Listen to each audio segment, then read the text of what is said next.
स्वागत है आपका एनबीएस पॉडकास्ट के नए एपिसोड में। और जल्दी से शुरू करते हैं आज का किस्सा। अभिजीत कलकत्ता में अपने घर में बैठे अखबार पढ़ रहे थे। कुछ देर वो अखबार बड़े आराम से पढ़ रहे थे, लेकिन अचानक से एक न्यूज़ उनका ध्यान खींचती है। जैसे जैसे वो उस न्यूज़ को पढ़ते जा रहे थे वैसे वैसे ही वो काफ़ी हैरान होते जा रहे थे। अब वो जल्दी से अपने परिवार को इकट्ठा करते हैं और परिवार को इकट्ठा करने के बाद सबको न्यूज़ पढ़ाते हैं। जैसे ही सब लोग वो न्यूज़ देखते हैं या पढ़ते हैं, उस हेडिंग को और आगे जो कंटेंट थे उन सबको पढ़ते हैं, वो सभी के सभी हैरान तो ज़रूर थे, लेकिन सबकी आंखों में एक अजीब सी चमक थी, जैसे उन सबको बरसों से किसी जवाब का इंतज़ार था। और वो जवाब आज उनको इस अखबार की उस न्यूज़ से मिल चुका था। सभी के सभी डिस्कस कर रहे थे कि हमें तो पहले ही लग रहा था कि वहाँ पर कोई दिक्कत है, देखा ये हो गया ना, आज पता लग गया ना आज क्या दिक्कत थी। अब ऐसा भी क्या था उस न्यूज़ में और किसके बारे में ये बात हो रही थी? बात हो रही थी एक ऐसे बंगलों के बारे में, एक ऐसे पुराने घर के बारे में जो कभी इन्होंने खरीदा था। खरीदा तो था इन्होंने, लेकिन उसमें वो ज़्यादा देर तक रह नहीं सके। बड़ी ही मुश्किलों से खरीदा हुआ घर उनको औने पौने दामों में बेचना पड़ा और काफ़ी समय लग गया उनको दोबारा से सेट होते होते। आखिर उस घर को छोड़ने का राज था क्या?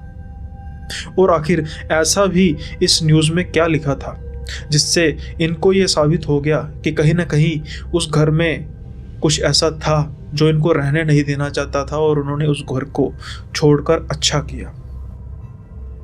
अब हम पहले बात करते हैं उस घर की कि आखिर उस घर में ये गए और उसके बाद उस घर में इनको क्या क्या महसूस हुआ और किन किन मुश्किलों का, या कह सकते हैं कि किन किन खौफनाक घटनाओं का उन्होंने सामना किया। अब स्टोरी जो है वो स्टार्ट हो चुकी है, किस्सा स्टार्ट हो चुका है। वीडियो को तो लाइक मुझे पता आप कर ही देते हो, लेकिन जो हमारे व्यूअर्स हैं जो सब्सक्राइब नहीं करते वो जल्दी से सब्सक्राइब कर दे और किस्से को हम आगे शुरू करते हैं। अभिजीत ने आज से कुछ सालों पहले एक घर खरीदा था, या यूँ कहें कि कोई बंगला था। पैसा अच्छा कमाया था अपने बिजनेस में, और ये जो बंगला था ये पुराना बंगला था और इसकी वजह से उनको कुछ सस्ता भी मिल रहा था। अब जब ये बंगले के अंदर जाते हैं तो पुराने तरीके से बना हुआ था, लेकिन सबको पसंद बहुत आया। बड़ा सा बंगला, गार्डन वगैरह सब कुछ था। इसकी वजह से जो बच्चे थे उनको पसंद आया। एक तो भाई बड़े बड़े कमरे और ऊपर से गार्डन हो गया, या फिर कह सकते हैं स्विमिंग पूल तक भी था वहाँ पे। कोई भी घर का ऐसा शख्स नहीं था जिसको ये बंगला पसंद ना आया, और ख़ास तौर पे अभिजीत को पसंद था। सुंदर होने के साथ साथ उनको ये सस्ता भी मिल रहा था और जो लोकेशन थी वो भी अच्छी थी।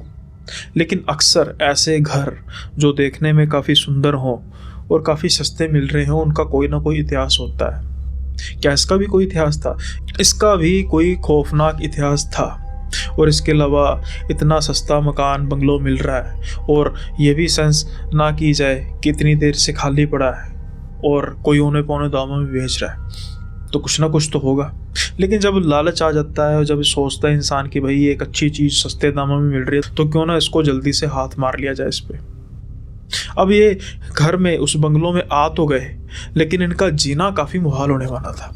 वहाँ पर जो पहले से ही रह रहे थे, अब जाहिरी तौर पर वो इंसान तो होंगे नहीं, वो तो प्रेत होंगे। वो इनको रहने नहीं देना चाहते थे और मकान में शिफ्ट होने के बाद से ही कुछ ऐसी घटनाएं होने लग पड़ी जो साफ तौर पर संकेत थी इन बातों का। वो थी परछाइयाँ। कुछ ऐसी परछाइयाँ थी जो इनको महसूस होता था कि इनके घर के मेंबर ही हैं।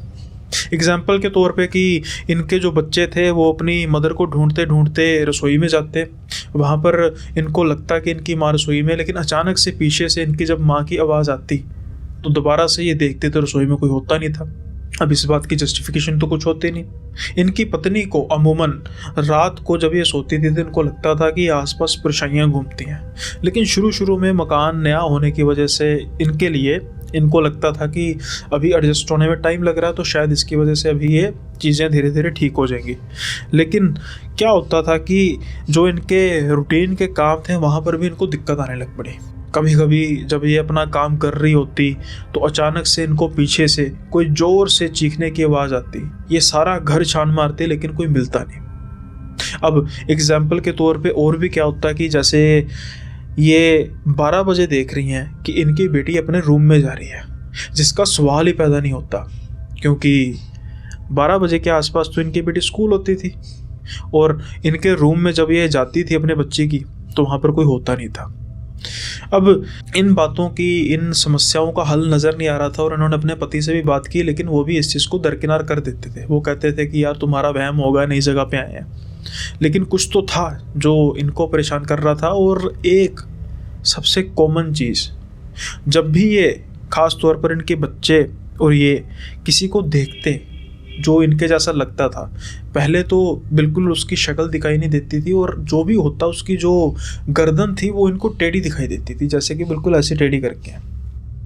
अब एक बार क्या होता है कि इनकी जो बेटी है वो पढ़ रही होती है। कुछ देर बाद एक बहुत तेज चीख से इनकी और इनके पति की जाग खुलती है। इनकी बेटी इनके पास भागी भागी आती है और कहती है कि पापा कमरे में कोई है।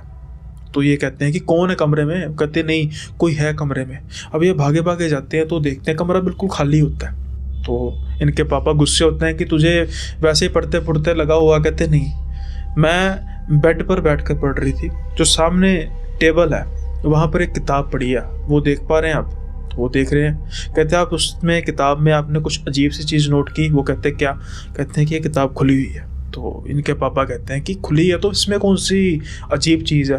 तो बेटी कहती है कि अजीब चीज़ ये है कि ये किताब बंद थी।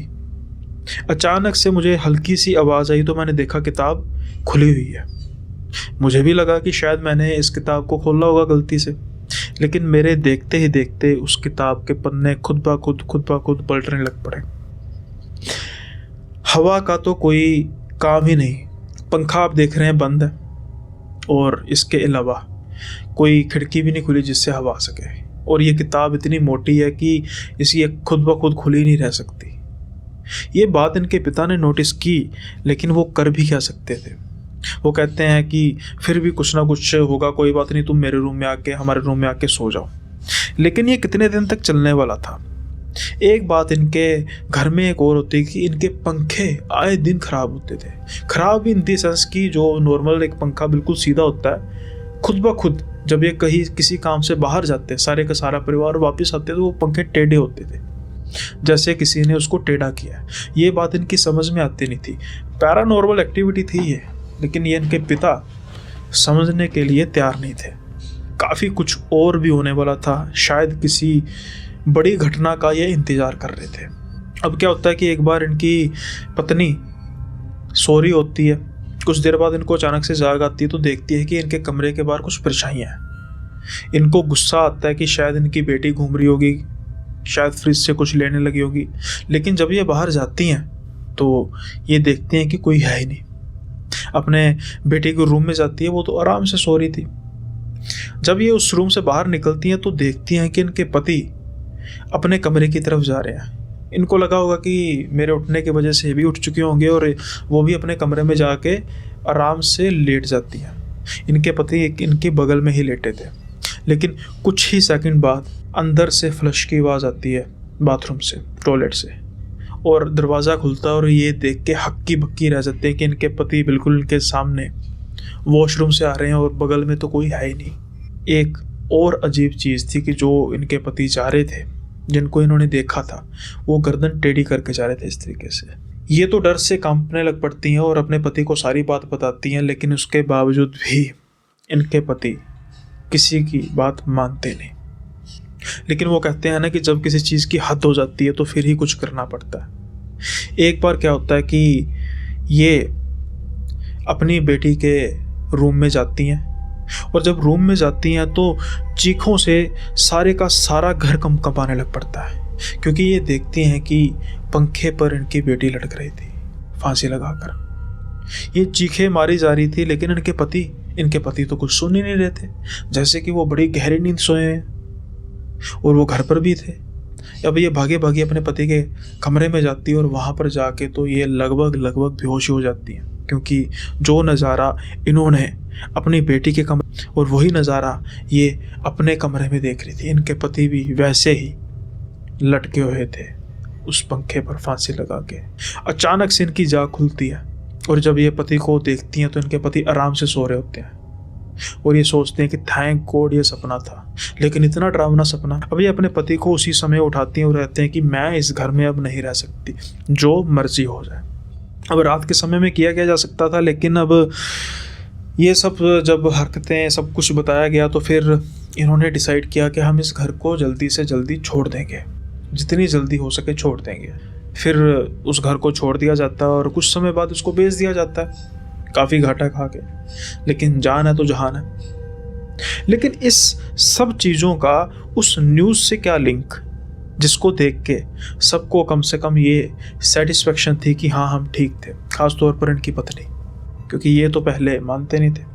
क्योंकि आज एक न्यूज़ आई थी, उस घर को डिमोलिश किया गया था, तोड़ दिया गया था, और जब उस घर को नीचे खोदा गया तो वहाँ से हड्डियाँ निकली, कंकाल निकले, और 4-5 के करीब कंकाल थे। और उन कंकाल की सबसे खास बात ये कि सभी कंकालों में एक फंदा लगा हुआ था।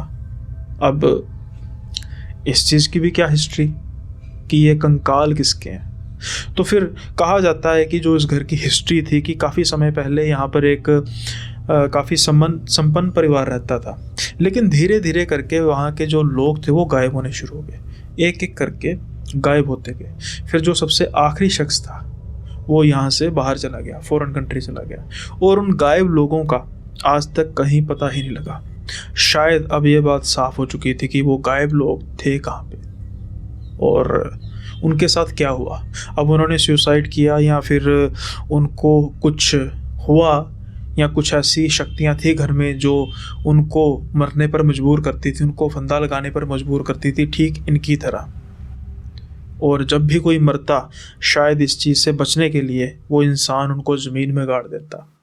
धीरे धीरे करके सारे के सारे मेंबर मर गए और वो वहाँ से भाग गया। अब इस बात को तो काफ़ी समय हो चुका था, शायद जो वो आदमी वहाँ से भागा था उसका भी कोई अब पता ना हो, वो मर भी गया हो, कुछ नहीं कह सकता। लेकिन ये निश्चिंत है कि इन्होंने अपने घर को जितनी जल्दी हो सकता है उतनी जल्दी छोड़ दिया। आई होप ये किस्सा आपको पसंद आया होगा, और अगर आपको पसंद आया तो लाइक करना मत भूलिएगा। अब जल्दी से बढ़ते हैं अगले किस्से की ओर। अब ये तो थी बातें उसकी कि भाई हम घर लेते हैं, रेंट पे लेते हैं, उसका कैसे हिस्ट्री निकल जाती है। क्या कभी आपने सुना है कि किसी इंसान ने घर को चेंज किया और उसके घर में कुछ था नहीं, बिल्कुल भी सब बिल्कुल ठीक था, मतलब कोई किसी भी तरीके का कुछ भूत प्रेत नहीं, किसी भी तरीके का जिन नहीं, कोई प्रेत नहीं, कोई ब्रह्म राक्षस का सीन भी नहीं, कोई कुछ नहीं, बिल्कुल अच्छा घर, काफ़ी समय से वो रह रहे हैं उस घर में। लेकिन ऐसा भी क्या हुआ कि अचानक से वो घर छोड़ना पड़ा हो। अब ये जो किस्सा है ये सोचने के लिए मजबूर करता है कि इंसान इन चीज़ों से बचे कैसे। हालांकि अगर कोई परमात्मा की तरफ है, इन चीज़ों की तरफ है, उसको ये कहते हैं ना कि मतलब काफ़ी ज़्यादा फ़र्क पड़ता है। लेकिन फिर भी आज का किस्सा कुछ ऐसा ही है। अमित कुमार को आज अपना घर छोड़ना पड़ रहा था। हालांकि इनकी उम्र अभी कुछ 17 साल के आसपास थी। ये पैदा भी इसी घर में हुए, यानी 17 साल से इसी घर में रह रहे थे। और इनका जो इनके पेरेंट्स हैं, इनके पिता और उनके पिता, यानी कि काफ़ी पुराना घर था। अमित की आंखों में आंसू थे, इनके माता पिता की आंखों में भी आंसू थे, इनके दादाजी की आंखों में भी आंसू थे। वो इस घर को छोड़ना चाहते नहीं थे, लेकिन बड़ी मजबूरी में उस घर को छोड़ना पड़ रहा था, क्योंकि सवाल था अमित की जान का, उसकी सलामती का, उसकी जान की सलामती का। अब ऐसा भी क्या हो गया कि घर में एक इंसान अपने ही घर में सुरक्षित नहीं है, क्योंकि कुछ ऐसे थे प्रेत जो अमित से कुछ चाहते थे, और अमित वो किसी भी हालत में पूरा कर नहीं सकता था। अब जब ये सब होता है तो फिर ये डिसाइड किया जाता है कि अब इस घर को हमें छोड़ना पड़ेगा। लेकिन ये किस्सा हुआ कहाँ से शुरू, और ऐसा भी क्या हुआ कि जिसकी वजह से अमित इतना परेशान हो गया कि उसके पेरेंट्स को ये सोचना पड़ा और ये करना पड़ा कि हम अपने घर से जा रहे हैं। अमित का घर छोड़ के कुछ 3 घर दूर एक बुजुर्ग महिला और उसका पति रहा करते थे, उनके जो बेटे थे वो फ़ॉरेन में सेटल हो चुके थे, ये बाहर फ़ॉरेन कंट्री जाना नहीं चाहते थे, तो इन्होंने यहीं पर रहना पसंद किया और इनका अमित से काफ़ी प्यार था। अब मोहल्ला है, मोहल्ले में भी गांव जैसा माहौल ही होता है तकरीबन, और ये उनको दादा दादी ही कहते थे, यानी कि जब से इन्होंने आंखें खोली तो ये उनकी गोद में ही रहा, बिल्कुल दादा दादी जैसा ही समझते थे। और 3 घर आसपास छोड़ के इनका घर था। अब कई बार इनके पेरेंट्स कहीं बाहर जाते, ये उनके घर में रह लेता, या माने कि बिल्कुल पारिवारिक माहौल था। एक बार अमित अपने कॉलेज से आ रहा होता है और अपने गली में कौतूहल को देखकर वो हैरान रह जाता है कि इतनी भीड़ तो गली में तब लगती है जब या किसी की शादी हो या फिर कोई चल बसा हो, लेकिन पुलिस की गाड़ियाँ और एम्बुलेंस की गाड़ियाँ यहाँ पे क्या कर रही हैं? क्या कोई हादसा हुआ है? बहुत बड़ा हादसा हुआ था उस दिन। जब अमित आगे की तरफ बढ़ने की कोशिश करता है और वो देखता है कि उस घर से 2 लाशों को निकाला जाता है। उन पर कपड़ा तो सफ़ेद था, लेकिन बिल्कुल लाल होते जा रहा था उनके खून से, और वो लाशें किसी और की नहीं, उन्हीं 2 बुजुर्ग महिला और आदमी की थी। अमित की तो सिट्टी पिट्टी गुल हो जाती है ये देख के। उसके तो जो होश हैं वो फाख्ता हो जाते हैं। उसकी माँ उसको सहारा देती है, वो भी काफ़ी रो रही होती हैं और घर लेके जाती हैं और उनको बताती हैं कि आज कुछ समय पहले हमें चीखों की आवाज़ आई। जब हम सारे जाने इधर उधर देखने लगे तो 2 लोग उनके घर से बाहर भाग रहे थे। हमें शक तो हुआ कि ये लोग कुछ अजीब से हैं, चाकू लुटेरे टाइप चाकू वगैरह हाथ में थे उनके। जब हम अंदर जाते हैं तो उनकी लाशें काफ़ी बुरी हालत में थी। ये जो हुआ था सब कुछ इतनी जल्दी हुआ कि कुछ समझ नहीं पाया। अब जब ये अमित सुन रहे थे, उनकी आंखों में आंसू थे, गुस्सा भी था कि इनका क्या कसूर था यार, लूटना था लूट के ले जाते, लेकिन इन बेचारों ने तुम्हारा क्या बिगाड़ा था। 2-4 दिन तो अमित को संभलने में लगे कि भाई ये देखते ही देखते हो क्या गया, लेकिन अब कर भी क्या सकते थे। जो परमात्मा की इच्छा थी, जो हरी इच्छा, जो हो गया था वो तो मंजूर करना ही पड़ रहा था, लेकिन शायद कोई मंजूर करने के लिए राजी था नहीं, और वो थी वही बुजुर्ग औरत की आत्मा। अब कुछ दिन उस मोहल्ले में गम का माहौल था। फिर अमित अपने कॉलेज जाते हैं। आज वो अपने कॉलेज गए और अपने दोस्त के घर चले गए। आते आते उनको रात का समय हो चुका था। अब जैसे ही उस घर से निकलते हैं उनको आवाज़ आती है, पुत्र अमित। ये उसी समय उस आवाज़ को पहचान गए, और जैसे ही उन्होंने उस आवाज़ को सुना, इनकी तो डर से टांगें कांपने लगी, क्योंकि ये आवाज़ उसी औरत की थी। लेकिन वो औरत तो इस दुनिया में अब थी नहीं। ये उस घर की तरफ देखते हैं और ये देखते हैं कि उस खिड़की से खून से लथपथ एक औरत, जिसको ये भली भांति जानते थे, वो इनको आवाज़ लगाती है, पुत्र अमित, अमित पुत्र जरा घर आना। वो ठीक वैसे ही पुकारती थी जैसे उनको कोई काम होता था तो वो अपने घर पे पुकारती थी। ये तो बस उनकी आवाज़ सुन के डर के भागते हैं अपने कमरे में और घर में जाके सबको ये बताते हैं कि ये मेरे साथ हुआ। अब पहले तो इनके माँ बाप, इनके दादा दादी सोचते हैं कि तुम्हारा वहम होगा, भी तुम्हारा प्यार ही उनसे इतना था कि तुम्हें लगा होगा। कहते नहीं, मैंने तो उनकी लाशें देखी तक नहीं थी। आपको भी पता है कि वो कपड़े से ढकी हुई थी, उनके चेहरे पर यहाँ पर कट लगा हुआ था, खून रिसे जा रहा था, और वो मुझे बड़े ही दर्द में बुला रही थी कि पुत्र अमित। अब जब ये बात सुनते हैं, इनको विश्वास होता है नहीं होता ये तो पता नहीं, लेकिन सहम जरूर जाते हैं। सारे मोहल्ले में किसी को भी इस तरीके का कुछ महसूस नहीं हो रहा था। हालांकि वो घर से बड़े इतिहास से गुजरते थे, जब ऐसी घटना किसी मोहल्ले में हो जाए तो सबको डर तो लगा ही रहता है। इनका डरना भी लाजमी था, लेकिन अमित के साथ ये बिल्कुल अलग हो रहा था। अब अमित तो कोशिश यही करता था कि रात के समय में, रात होने से पहले पहले वो घर में आ जाए, लेकिन कई बार मजबूरी में आना भी पड़ता था। और जब भी वो रात को अकेला आता, उसको वो आवाज़ें सुनते ही सुनते और वो बूढ़ी दादी भी इनको नज़र आती। लेकिन ये बातें इनके लिए बिल्कुल कॉमन हो चुकी थी। अब ऐसा भी फिर क्या हुआ कि इनको अपना घर छोड़ना पड़ा, क्योंकि एक रात ये अपने कमरे में आराम से सो रहे थे।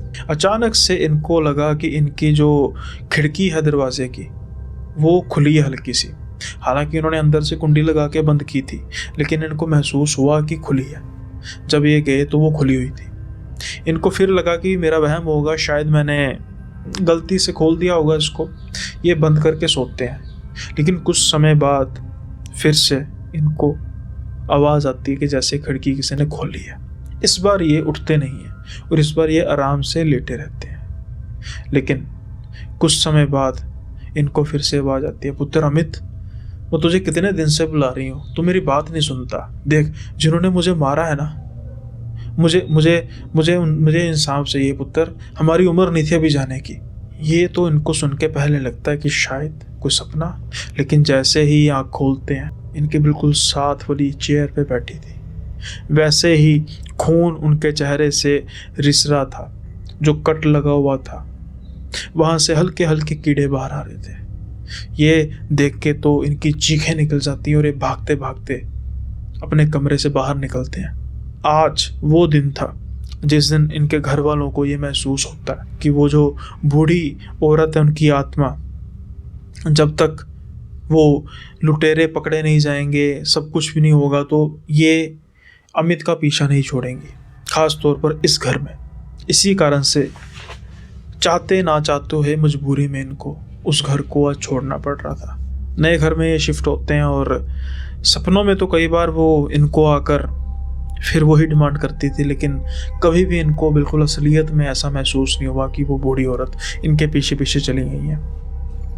ऐसा भी हो जाता है भाई, बड़ी अजीब कहानी है। और क्या कह सकते हैं, ये कह सकते हैं भाई, किसी से इतना लगाव न रखें, अपने काम से मतलब रखें, लेकिन कितनी देर तक भाई, क्या किया जा सकता है।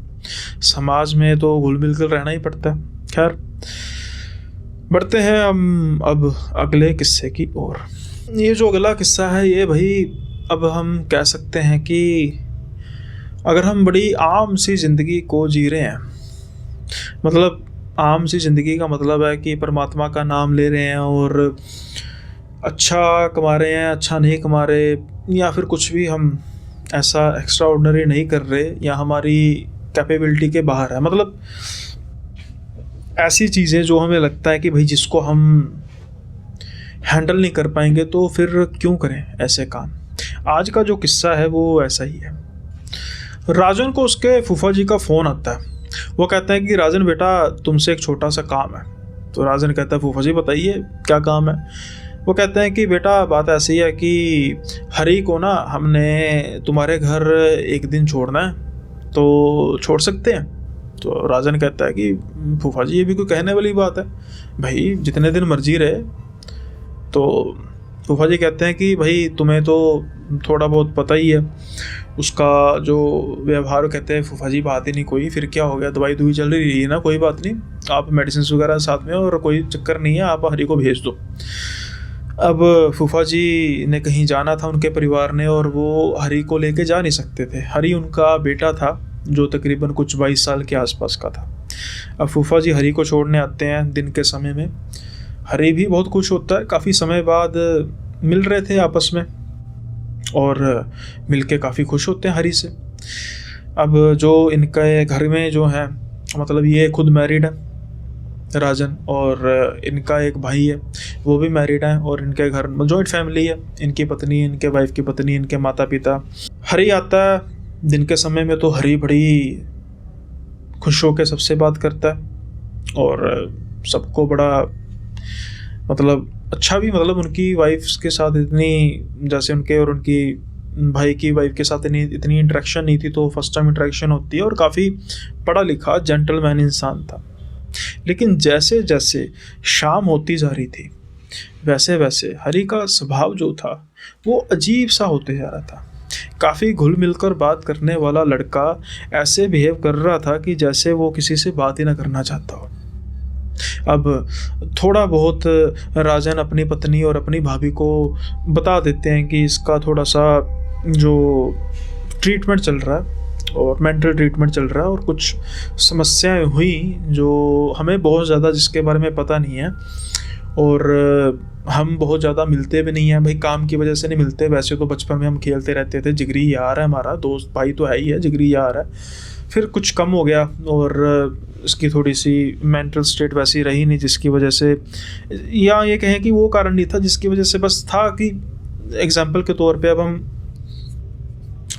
तौर पे अब हम किसी चीज़ के लिए मिलना चाहते हैं तो उसके लिए एक कॉमन प्लेटफॉर्म होना चाहिए ना, लेकिन उसका थोड़ा सा अलग हो चुका है, तो समझ सकते हैं। इनकी वाइफ इन बात को समझती थी और इनकी भाभी भी चलो अच्छी तरीके से समझ चुकी थी।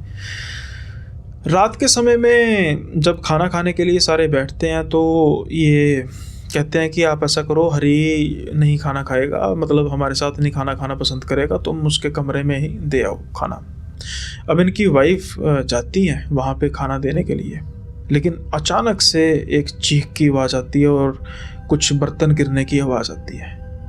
ये फटाफट भागी हुई आती हैं तो ये भी डर जाते हैं, तब तक ये भी रूम में पहुँच जाते हैं। ये तो बस इनके सामने गले रख के रोने लग पड़ती है, और जो नज़ारा था वो सभी देख के दंग रह जाते हैं, क्योंकि जो हरी दिन के समय में काफ़ी अच्छा बिहेव कर रहा था, जैसा कि मैंने कहा कि बिल्कुल जेंटलमैन पढ़ा लिखा इंसान, अब वो बेड पर बैठा हुआ अपने मुंह में छिपकली लेकर बैठा हुआ था और इनके देखते देखते वो छिपकली को खा गया। इन सब के तो रोंगटे खड़े हो गए समेत इनके कि भाई ये नज़ारा इन्होंने क्या देख लिया।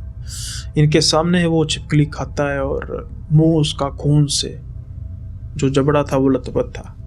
ये तो जल्दी से बाहर जाते हैं और दरवाज़ा बाहर से बंद कर लेते हैं, और कुछ ही समय बाद वहाँ पर दरवाजे से अंदर काफ़ी अजीब सी आवाज़ें आनी शुरू हो गई। ये जल्दी से फूफा जी को फ़ोन करते हैं और कहते हैं कि फूफा जी वो बड़ी अजीब से हरकतें करता है और ये छिपकली सारा मतलब खाने वाली चीज़ वो सारी बताते हैं। ये इस चीज़ को, वो सीन को डाइजेस्ट नहीं कर पा रहे थे, ना ही सिर्फ ये, बाकी सारा परिवार भी। अब वो फूफा जी कहते हैं कि बेटा आपके सामने हाथ जोड़ के विनती है, बस उसको कमरे में ही रहने दो, कुछ नहीं हम सुबह ले जाएंगे, वैसे भी हमने सुबह लेके जाना था। अब इनका पारिवारिक संबंध अच्छा था तो कहते हैं कि बस फूफा जी, मतलब कहते हैं कि फूफा जी उनके कहते हैं कि बस आप दरवाज़ा मत खोलना, वो शांत हो जाएगा धीरे धीरे। कुछ समय बाद उसकी आवाज़ें जो हैं वो आनी बंद हो जाती हैं। शायद वो सो गया था, लेकिन उस रात बाकी सारा परिवार सोया नहीं। जो नज़ारा उन्होंने देखा था, उस नज़ारे को देखने के बाद कोई भी सो नहीं सका और सभी इंतज़ार कर रहे थे कि सुबह हो और उनके फूफा जी हरी को लेके जाए। सुबह होती है, उनके फूफा जी आंखों में शर्मिंदगी लेकर आते हैं और हरी जो रात को राक्षस बना हुआ था, सुबह ऐसे कि जैसे कुछ हुआ ही ना हो, वो लेकर चले जाते हैं। लेकिन जाने से पहले एक बार राजन कहते हैं कि फूफा जी आज तो बता दीजिए कि जो ये हुआ ये मेडिकल मुझे इशू लगता नहीं है। तो इनके फूफा जी कहते हैं कि बेटा बताऊंगा, लेकिन आज मैं थोड़ा सा सही फील नहीं कर पा रहा, किसी दिन फ़ोन करना तो मिलते हैं। अब 1-2 दिन बीतते हैं तो राजन फिर फ़ोन करते हैं अपने फूफा जी को, फूफा जी घर पे आइए। तो फूफा जी घर पे आते हैं तो सबसे पहले तो वो सबसे माफ़ी मांगते हैं, लेकिन भैया अब घर के जमाई राजा थे, और इसके अलावा जो इनकी वाइफ है, इनकी भाभी, वो भी स्वभाव की काफ़ी अच्छी हैं और समझ सकती थी कि कुछ ना कुछ डिसऑर्डर तो है। लेकिन सभी जानने के लिए उतारू थे कि ऐसा भी क्या कि एक इनके शख्स सामने कीड़े मकोड़े खा रहा है। तो फिर फूफा जी कहते हैं कि बेटा तुम सही समझे, जो बात है वो मेडिकली कुछ ऐसा डिसऑर्डर नहीं है कि जो हरी जिसकी वजह से प्रॉब्लम में फंसा है। कह सकते हैं कि उसकी अपनी गलतियां, कह सकते हैं कि कुछ ऐसी चीज़ें हैं जिस पर शायद तुम विश्वास नहीं करोगे, लेकिन ऐसा हुआ है। अब वो कहते हैं कि फूफा जी आप मुझे बताइए, क्योंकि हम चाहते हैं कि पता लगे हमें, और अगर हम कुछ कर पाएँ तो हमारी ये खुशकिस्मती होगी कि हमारा भाई है। भाई ऐसे कैसे हो सकता है कि वो देखते ही देखते बस बदल चुका हो। फूफा जी कहते हैं कि अभी कुछ 4-5 साल पहले की बात है, और तुम्हें पता है कि तब से ही कुछ होना शुरू हुआ, और तुम तो जानते ही हो कि हरी को पढ़ाई करने का, पढ़ने का काफ़ी ज़्यादा शौक़ था। वो तकरीबन दिन का काफ़ी बड़ा हिस्सा किताबें पढ़ने में ही गुजारता था, और हम भी बड़े खुश थे कि भाई बेटा जो हमारा है वो किताबें पढ़ता है। लेकिन हमें क्या पता था कि जो किताबें पढ़ता है, जो इंटेलेक्चुअल्स की किताबें पढ़ता है, धीरे धीरे वो कुछ ऐसी किताबें भी पढ़ना शुरू कर चुका है जिससे पढ़ना तो दूर की बात, जितनी जल्दी जितना हो सकता है उससे दूर रहना चाहिए। वो किताबें थी काला जादू की। हमें नहीं पता कि वो कब इस इंटरेस्ट में आ गया। अब वो ऐसी किताबें पढ़ रहा था, इसके बारे में तो हमें बाद में पता लगा, लेकिन इसके बारे में हमें बताया किसने? तुम जानते हो ना वेद को? वेद जो था इनका भतीजा था, इनके भाई का बेटा था, और ये दूसरे शहर में रहते थे वेद। वो कभी कभार इनके घर रहने आ जाता था, और इनका और वेद का और हरि का काफ़ी ज़्यादा आपस में अच्छी बनती थी, तो वो हरि के कमरे में ही सोता था। अब कहते हैं कि हमें वेद ने ही सब कुछ बताया। पहले तो हमें जब वेद ने बताया तो हमने उस बात को आने में उस बात को हमने दरकिनार कर दिया कि भाई ऐसी कैसी बातें। वो दिखाता था कि ये देखो कैसी किताबें हैं, तो वो कहते थे कि हम कहते थे कि ये रिसर्च का कोई हिस्सा होगा, लेकिन हम तो मानने के लिए तैयार ही नहीं थे। एक बार वेद हमारे पास कुछ हफ्तों के लिए रहने के लिए आता है, और एज यूजुअल हमें काफ़ी खुशी होती है, और वो हरि के कमरे में ही रहता है। लेकिन वेद एक चीज़ को नोटिस करता है कि रात में 12-1 बजे के बाद वेद होता नहीं है अपने रूम में। हम वो उठता है, वो इधर उधर घर में देखता है, लेकिन वेद होता ही नहीं रूम में। उसके सोते सोते वेद हर रात कहीं ना कहीं जाता है, लेकिन अब ये कहाँ जाता है वेद को पता नहीं। इस बात का पता करने के लिए वेद ने फिर एक दिन प्लान बनाया। वो करने लगा सोने की एक्टिंग। जैसे ही 12-1 बजे का समय हुआ, हरि उठा और वो धीरे से कमरे से बाहर निकल गया। कुछ ही समय बाद वेद भी उसके पीछे पीछे जाना शुरू हुआ। हरि अपने घर से निकलता है और सुनसान रास्ते की तरफ जाना शुरू कर देता है, और वेद भी इसके पीछे पीछे धीरे धीरे, ताकि उसको पता ना लगे। कुछ समय बाद जो हरि है वेद की आंखों से ओझल हो जाता है। वेद उसको ढूंढता रहता है लेकिन मिलता नहीं। लेकिन कुछ समय बाद जब उसको हरि मिलता है, इस चीज़ की परिकल्पना कभी वेद ने की ही नहीं थी कि उसको हरि उस हालत में मिलेगा। वो देखता है कि हरि एक पेड़ पर उल्टा लटका हुआ है, बिल्कुल नग्न अवस्था में। आंखें उसकी बंद है, और अजीब से तरीके का लाल रंग, या यूं कहें कि खून ही होगा शायद, क्योंकि उसके नीचे मांस के लोथड़े पड़े हुए थे किसी जानवर के, और वो कुछ बड़बड़ाए जा रहा था उल्टा होके। वो अरेबिक का शायद कुछ वर्ड थे जो बाद में हमें पता लगा। अभी जब वेद देखता है, उसकी तो एकदम चीख निकल जाती है, और अचानक से जब हरि आंखें खोलता है तो उसकी आंखें बिल्कुल लाल, जैसे वही खून उसकी आंखों में भी हो। अब इतनी ऊंचाई से हरि गिरता है, लेकिन उसको कुछ नहीं होता। वो भागता है उसके पीछे। जब उसके पीछे भागता है तो पकड़ा तो वो जाता नहीं, लेकिन जैसे ही वो अपना पंजा मारता है तो उसकी शर्ट फट जाती है, और कुछ जो घाव के निशान है वो उसके वेद के पड़ जाते हैं। वेद जल्दी से भागता हुआ घर आता है, और घर में आके सबको बताता है। अब कोई उसकी बात पर विश्वास कर नहीं रहा था। हम जैसे ही हरि के कमरे में जाते हैं तो हरि अपने कमरे में बड़े आराम से सो रहा था। वेद सबको समझाने की कोशिश करता है, लेकिन कोई मानता नहीं है, बल्कि हम उसको गुस्से होते हैं कि तू हमारे बेटे के बारे में कैसी बातें कर रहा है। लेकिन अगले दिन ये बात तो साफ होने वाली थी। वो कैसे? हरि पता नहीं इतनी जल्दी वहां पर कैसे पहुंचा, लेकिन मुझे इस बात का तो पता था कि वेद पर किसी ने वार किया, उसके पीछे जो निशान थे। मैंने बड़े तरीके से हरि का हाथ पकड़ा, और उसके जो नाखून थे बड़े बड़े, उसके बीच जो हल्का हल्का मांस था, मुझे पता लग गया था कि ये वेद का ही मांस है, और कुछ ना कुछ तो हुआ है। इस दिन के बाद से कुछ अजीब से तरीके की हरकतें होने लग पड़ी। जैसा हरि तुम आज देख रहे हो, वैसा ही हरि उसके बाद से बनना शुरू हुआ। वो दिन के समय में तो बिल्कुल ठीक रहता, लेकिन रात के समय में उसकी हरकतें चेंज होने लग पड़ती हैं। वो अपने आसपास कई बार बड़े बड़े कीड़े भी खा जाता है, जैसे कि छिपकली। एक बार तो वो सांप भी खा चुका है। किसी ने तुम्हें इसके बारे में बताया नहीं, और उसको कुछ होता भी नहीं इतने जहरीले कीड़े खाने के बाद। फिर हमने किसी तांत्रिक का सहारा लिया, और वो तांत्रिक के मुताबिक कि वो कोई सिद्धि करने की कोशिश कर रहा था किसी जिन की, लेकिन वो कर नहीं पाया, और वो सिद्धि उल्टी पड़ चुकी है, और अब वो हमेशा ऐसा ही रहेगा जब तक जिंदा रहेगा। अब हम हमेशा ये सोचते हैं कि जो मुक्ति है इसको कैसे मिलेगी, इसके शरीर से, इसकी आत्मा के निकलने के बाद, या फिर जिंदा रहते ही शायद कुछ चमत्कार हो जाए। हमने काफ़ी जगहों पे इसको दिखाया, लेकिन कहीं भी हमें रिलैक्सेशन नहीं मिली। हम तो अपने रिश्तेदारों को ये बताने में ही शर्म महसूस करते थे, लेकिन क्या करें, सच कभी ना कभी बाहर आता ही है। मैंने जब हरी को तुम्हारे घर भेजा, मुझे पता तो था कुछ ना कुछ होगा, लेकिन क्या कर सकते हैं। जैसा कि मैंने कहा कि सच जो है वो कभी ना कभी बाहर आता ही है। अब ये सुनने के बाद सब ये विश कर रहे थे कि हरी दिन के समय में तो हमारे घर आए, लाख बार आए, लेकिन रात को वो ना ही आए तो अच्छा है, क्योंकि जो ये नज़ारा देख चुके थे वो बार बार देखना नहीं चाहते थे। आई होप आपको ये किस्सा भी पसंद आया होगा।